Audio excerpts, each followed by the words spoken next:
오늘 우리가 볼 말씀은 사무엘상 26장 9절부터입니다. 26장 9절에서 12절까지 보도록 하겠습니다. 다윗이 아비새에게 이르되 죽이지 말라. 누구든지 손을 들어 여호와의 기름 부음 받은 자를 치면 죄가 없겠느냐 하고, 다윗이 또 이르되 여호와께서 살아계심을 두고 맹세하노니 여호와께서 그를 치시리라. 혹은 죽을 날이 이르거니 또 전장에 나가서 망하리라. 내가 손을 들어 여호와의 기름 부음 받은 자를 치는 것을 여호와께서 금하시나니 너는 그의 머리 곁에 있는 창과 물병만 가지고 가자 하고, 다윗이 사울의 머리 곁에서 창과 물병을 가지고 떠나가되 아무도 보거나 눈치채지 못하고 깨어 있는 사람도 없었으니 이는 여호와께서 그들을 깊이 잠들게 하셨으므로 그들이 다 잠들어 있었기 때문이었더라. 다윗의 성품을 다시 한번 보여주는 장면이고, 여기서 마지막 12절에 나온 여호와께서 그들을 깊이 잠들게 하셨으므로 하는 말씀을 보면서 우리 생명은 정말 하나님께 달려있다, 이런 걸 가지고 뭐 기적이니 뭐니 얘기할 게 아니겠죠. 그것을 우리가 발견할 수가 있는 거예요. 다윗이 9절부터 봅니다. 다윗이 말합니다. 죽이지 말라. 사울을 죽이지 말라는 거겠죠. 그리고 그 이유를 얘기죠. 다윗을 친히 죽여서 복수해서는 안 될 이유를 제시하고 있어요. 바로 기름 부음 받은 자다. 하나님께서 기름 부음 받은 자다. 그를 치면 죄가 없겠느냐. 이 첫 번째 이유가 되는 거예요. 즉 여호와께서 택하사 기름 부은 자는 어떠한 경우라도 그 생명은 전적으로 하나님의 주권에 속한 것이다. 무슨 짓을 하든지, 심지어 나를 죽이려 하는 사람일지라도 건드리지 말라는 거예요. 만약에 이 기름 부은 자를 사람이 죽이려 하거나 어떻게 하려 하면 그건 여호와의 주권을 침해하고 모독한 결과가 되기 때문에 다윗은 이런 원칙에 철저한 사람이었다. 기름 부음 받은 자인 사울의 생명을 하나님의 뜻에 맡기게 되는 것이죠. 그러니까 오늘 이 내용은 사실은 다윗의 무슨 관대한 성품이니 아니면 무슨 정치적 의도니 이런 것 때문이 아니에요. 이건 다 인간들이 보는 거고 평가하는 것이고, 다윗의 경건함, 이걸 보여주는 대목이죠. 이전에도 사울을 죽일 수 있었잖아요.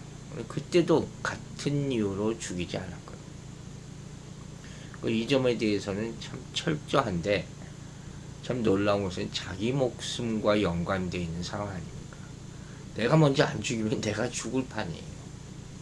근데도 계속 안 죽이고 있어요. 또 다른 이유가 10절에 나옵니다. 여호와께서 사시거니와 여호와께서 그를 치시리니 혹 죽을 날이 이르거나 혹 전장에 들어가서 망하리라. 다윗이 사울을 계속해서 죽이지 않고 살려주는 두 번째 이유는 바로 하나님의 주권에 대한 거죠. 기름 부은 자에 대한 하나님의 전적인 주권사. 사람을 택하사 왕으로 기름 부어 세운 분이 하나님이시듯 왕을 폐하고 죽이는 일 역시 하나님의 주권적인 영역에 속하는 것이다. 살린 것도 하나님이고 죽은 것도 하나님이에요. 그죠? 이것에 대해서, 이 사실에 대해서는 절대로 흔들림이 없다. 시종일관 이러한 사상이 입각해서 사울을 대한 것이죠. 모든 생명을 그렇게 대한 거죠. 결국 하나님께서는 실제로 사울을 전쟁터에서 블레셋 족속의 손에 붙이시지 않습니까? 그래서 심판하시게 되는 것이죠. 이와 같이 다윗이 사울을 살려준 것은 사울이 불쌍해서도 아니고 사울이 죽을 만한 죄를 짓지 않았다고 생각해서도 아니라는 거예요. 바로 하나님이 사울을 직접 치실 것을 확신했기 때문이다. 어찌 보면 이게 더 무서운 것 같아요. 믿음이겠죠. 이렇게 다윗이 확신할 수 있었던 것은 다윗이 자기 손으로 나발을 죽이지 않았을 때 하나님이 나발을 치신 것을 체험한 것도 있잖아요. 이 신앙은 경험이에요. 믿음의 결과가 쌓아지는 거예요. 그러면서 점점 하나님의 뜻을 확신해 가는 것이죠. 근데 이 정도가 되기까지는 자기 포기의 과정이 얼마나 많았겠습니까? 처음부터 이렇게 될 수는 없는 거예요. 누가 처음부터 이렇게 어마어마한 신앙을 갖습니까? 믿음을 갖겠습니까? 작은 것부터 내려놓고 하나님께 의지할 때 큰 믿음을 갖게 될 줄로 믿습니다. 11절에 내가 손을 들어 여호와의 기름 부은 자를 치는 것을 여호와께서 금하시나니 너는 그의 머리 곁에 있는 창과 물병만 가지고 가자 하고, 하나님께서 사람이 원수에 대하여 복수하는 일을 금하셨다 하는 거죠. 이걸 잊지 않고 있는 것이죠. 내 상황, 환경과 상관없이 하나님의 뜻은 변함이 없으신 것이죠. 이게 일반인과 틀린 그런 모습인 것입니다. 그 모든 선악간의 판결을 공의의 하나님께 온전히 맡기라. 이게 성경이 말하는 복수관이에요. 우리의 복수관은 뭐예요? 점점 더 악에 받쳐서 나중에 가면 너 죽고 나 죽고가 되는 것이죠. 아비새는 지금 무방비 상태가 지금 있으니까 사울을 지금 딱 죽여야 됩니다 하는 거죠. 다윗은 완전히 반대죠. 하나님의 기름 부음 받은 자, 이게 반대. 이게 신앙의 차이예요. 여기서 진짜 신앙이 드러나는 거죠. 차원이 다른 신앙의 모습. 즉 아비새 같은 경우에는 이성에 근거한 인간적 사고의 발로라고 할 수 있죠. 거의 대부분 이렇겠죠. 후자 다윗의 경우는 신앙에 근거한 신본주의적 사고의 발로라고 볼 수 있죠. 끝이 너무 틀린 거죠. 따라서 만일 다윗이 아비새의 말대로 했다면, 그 자리에서 사울을 죽이려 했다면, 나중에 그가 경험한 선으로 악을 이기는 참된 승리를 거두지 못했을 거예요. 벌써 물 건너갔겠죠. 자신의 감정을 당장 해소해야 하는 그런 조그만 일로부터 원수감리 이르기까지 하나님의 인도와 선한 판결을 바라는 자에게 하나님은 당신의 참된 지혜와 판단력을 허락하신다는 큰 교훈을 줍니다. 아까 말했듯이 이건 쌓아져 가는 거예요. 그리고 재미있는 표현이 나와 있어요. 창과 물병만 가지고 가자. 왜 이랬을까요? 사울에게 경각심을 주기 위해서죠. 다윗이 왔다 갔구나. 얼마나 소름 끼쳤을까요? 다윗이 사울을 죽일 수 있었음에도 불구하고 죽이지 않았다는 사실을 확증할 증거를 삼기 위해서. 머리 곁에 있었다고 그러잖아요. 단칼에 죽일 수 있었어요. 머리 바로 앞에까지 갔다가 나온 거예요. 사울은 아마도 너무도 놀랐을 겁니다. 12절 봅니다. 다윗이 사울의 머리 곁에서 창과 물병을 가지고 떠나가되 깨든지 이를 보든지 알든지 하는 사람이 없었으니 이는 여호와께서 그들로 깊이 잠들게 하셨으므로 그들이 다 잠이었더라. 자, 이 한마디가 없었으면 다윗만 칭송할 뻔했어요. 그런데 마지막에 여호와께서가 또 나오네요. 즉 무슨 소리? 사울을 죽이지 아니하고 다만 그를 죽일 수 있었음에도 불구하고 죽이지 않았다는 증거만을 남기려고 한 다윗의 계획을 하나님께서 다 인정하고 돕고 계셨다는 거예요. 이들이 깨어날 수 있었을 거라. 그렇죠? 그랬을 것 같아요. 군인들이 들어왔는데 왜 안 깨겠습니까? 여호와께서 깊이 잠들게 하셨으므로가 나오잖아요. 요새 깊은 잠에 해당하는 이 타르데마라는 단어인데, 이 단어는 언제 쓰였냐면 아담의 몸에서 하와를 만들기 위한 갈비뼈를 빼어내기 위해서 하나님께서 아담을 깊은 잠에 빠뜨리시는 광경을 묘사하는 창세기 2장에 나온 단어예요. 깨어나지 못할 정도로 그렇게 무슨 마취한 상태로 만들어 버렸다는 것이죠. 또 이 단어는 어디에 써 있냐면 하나님이 아브라함으로 하여금 동물을 쪼개게 하신 뒤 그와의 언약이 비준되었음을 보여주시기 위하여 그를 깊이 잠들도록 하시는 장면을 다루고 있는 창세기 15장에도 나옵니다. 바로 이 같은 사실에서 볼 때 사울과 그의 일행이 다윗의 접근을 전혀 인식하지 못할 정도로 깊이 잠든 것은 전적으로 하나님의 섭리에 의한 것이었다. 하나님이 다 만들어 놓은 거예요. 다윗이 뭐 인품이 어떻고 뭐고 다 소용없는 얘기. 물론 그것이 함께 하니까 이렇게 됐겠죠. 순종하겠죠. 다 잠들었다 그러잖아요. 사실 이때 다윗은 아비새의 말대로 여호와께서 사울을 자신의 손에 붙이신 것으로 해석하여 사울을 죽임으로써 자신의 생명도 보존할 뿐만 아니라 이스라엘 왕좌에 오를 수도 있었죠. 뭐 저항 없이 죽일 수 있었으니까 잠들어 있었을 정도 깊이. 그러나 다윗은 어떻게 해요? 자신의 유익을 구하기에 앞서 기름 부음 받은 자에 대한 하나님의 전적 주권 사항을 더욱 존중한 것. 끝까지 모든 일의 판단을 하나님께 맡겼다는 것. 하나님은 이처럼 당신의 주권을 인정하는 다윗을 기뻐하셨을 것이고 결국 당신의 선한 계획을 다윗을 위해서 베푸시게 되는 것이죠. 이것이 바로 선으로 악을 이긴 대표적인 예가 되는 거예요. 여러분 생각해 보세요. 하나님의 뜻이라는 건 원래 있는 거예요.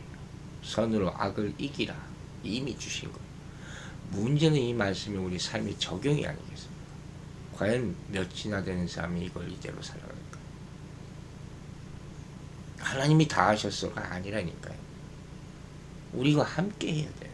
그 뜻에 합당한 삶을 살아야지 하나님의 뜻이 이루어진다. 얼마나 많은 인내와 희생과 이런 것들이 필요한가 하는 것을 보여주는 거예요. 우리 주일에 이 주기도문을 배우고 있지 않습니까? 거기에 나오는 얘기예요. 하나님의 뜻이 이루어지기 위한 그게 우리의 기도라면 기도가 절대 쉽지 않다. 응답도 쉽지 않다. 바로 우리에게 달렸다 하는 것을 알아야 될 것이죠. 이 장면, 즉 지금 사울과 부하들이 하나님에 의해서 잠들었다고 하는 이 말씀은 하나님에 의해서 연출된 다윗에 대한 테스트예요. 다윗이 어떻게 행동하는지에 테스트한 거예요. 즉 지금 다윗이 쫓겨다니는 상황에서도 사울과 하나님에 대해서 어떤 마음을 가지고 있는지, 이런 상황에서도 지금 나살자고 하는지 아니면 절대 순종하는지 이걸 점검하신 것이죠. 너무 반대되는 두 사람이죠. 상황에 따라서 마음이 움직였던 사울은 항상 자신에게 유리한 쪽으로만 해석하고 정당화하고 결국 어느 순간 스스로 왕노릇하게 되는 거예요. 그 결과는 뻔합니다. 하지만 다윗은 부하의 권유에도 완전한 기회가 왔음에도 불구하고 흔들리지 않고 고생을 끝낼 저런 찬스에서 자기 마음대로 행동하지 않은 거예요. 하나님이 항상 보고 계신다는 의식이죠. 이처럼 하나님이 주신 마음을 지키는 것은 하나님의 사람이 훈련해야 될 중요한 덕목이에요. 아까 얘기했잖아요. 이거 하루아침에 안 된다. 즉 감정이나 상황이 아니라 말씀에 따라 살아야 한다 하는 거예요. 이런 생각도 나요. 우리가 무슨 큰 잘못을 저질러야 할 때 하늘로부터 무슨 족자 같은 게 뚝 떨어졌으면 좋겠어요. 내 눈앞에. 그래서 그런 잘못을 저지르지 않게 일깨워주는 거죠. 우리가 주의 법을 지킬 때 주의 법이 우리를 지켜주신다고 있습니다. 잊지 말아야 할 거예요. 하나님은 어떤 분이세요? 공의로 판단하시는 분. 사울의 악행에도 불구하고 다윗은 공의로우신 하나님께 모든 심판을 맡기는 거예요. 사울이 어떻든 상관이 없다는 얘기죠. 여러분, 하나님은 친히 세우신 자들에게 반드시 책임을 물으십니다. 이걸 두려워해야 돼요. 세움 받은 것으로 끝나는 게 아니죠. 이 땅에서 어떤 권세를 가졌든지 간에 하나님 앞에서 심판받아 죄에 합당한 대가를 반드시 치게 되는 거예요. 이같이 하나님은 지도자의 악행을 볼 때 적절할 때 적절한 방법으로 심판하시고 경건한 자들을 지켜내십니다. 하나님은 그분의 섭리에 따라 지도자의 악행을 때로 허용하는 듯하게 보이시지만 사울처럼 때가 되면 친히 간섭하셔서 악을 막으시고 심판을 행하신다 하는 거예요. 그리고 악행으로 고통받는 경건한 자들을 돌보고 회복시키실 줄로 믿으시기 바랍니다. 그러므로 성도는 사적으로 보복하지 않으면서 행해야 할 두 가지 일이 있어요. 기억하세요. 첫째, 하나님이 공의로 심판하실 것을 확신하며 억울해하거나 미워하지 말아야 한다. 이게 문제죠. 오직 하나님의 다스리심과 심판을 믿는 사람만이 미움과 복수의 굴레에서 벗어날 수 있다는 게 사라져야 돼요. 두 번째로, 하나님이 국가나 교회에 마련하신 제도를 잘 활용하라. 다 법이라는 게 있잖아요. 나라의 법이 있고 교회에도 법이 있고 상급기관이 뭐 노예가 있고 뭐가 있고 다 조사하는 곳이 있고 재판기관이 있고 판결이 있다는 거예요. 악을 악으로 규정하고 기관과 제도를 잘 활용하면 하나님의 뜻대로 처리할 수 있다. 물론 이들이 타락했을 때는 반드시 이들 또한 하나님의 심판 아래 있게 되고, 교회가 타락하면 교회법이 타락하면 정의롭지 않다. 그 교회는 있을 필요가 없는 것이죠. 이처럼 하나님은 결국 악한 자를 심판하시고 의로운 자를 높이게 될 것을 믿고 인내하시기 바랍니다. 기도하겠습니다. 아버지 하나님, 오늘 우리는 참으로 진정한 신앙이나 무엇인가를 보게 됩니다. 다윗은 어떤 상황에서도 자기 원수 사울을 죽일 수 있는 목전에 둔 상황에서도 하나님의 뜻을 지켰습니다. 그래서 선으로 악을 갚으라 하는 하나님의 말씀을 그대로 지켜냈습니다. 우리에게도 이런 선한 마음을 주시옵소서.